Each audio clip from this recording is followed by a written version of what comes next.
अलिबाग समुद्रकिनाऱ्यावर रात्री किरकोळ कारणावरून निर्दयी खुनाची घटना घडली। रात्रीच्या अंधारात शेजारी दारू पीत बसलेल्या दोघा मित्रांपैकी एका मित्राच्या हातून दारूची बाटली पडली म्हणून शेजारी दारू पिणाऱ्या अनोळखी तरुणांनी त्या दोघांना शिवीगाळ व मारहाण करण्यास सुरुवात केली। त्यावेळी जीव वाचवण्यासाठी हे दोघे मित्र पळत असतानाच मितेश हा त्या तरुणांच्या हाती सापडला व त्यांच्यापैकी एकाने त्याच्या पोटावर व खांद्यावर धारदार शस्त्राने वार करून त्याला ठार मारलं।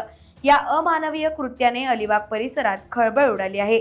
पोलिसांनी घटनास्थळी भेट देऊन पंचनामा केला असून पोलीस कारवाई सुरू आहे।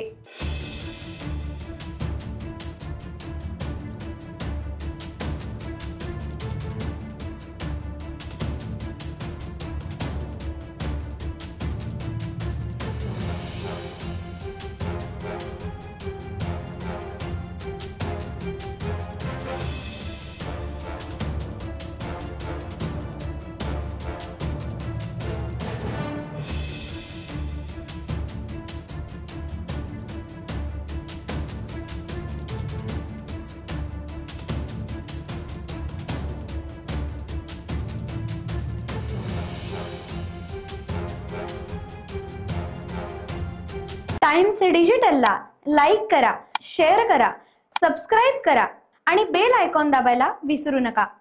Times digital.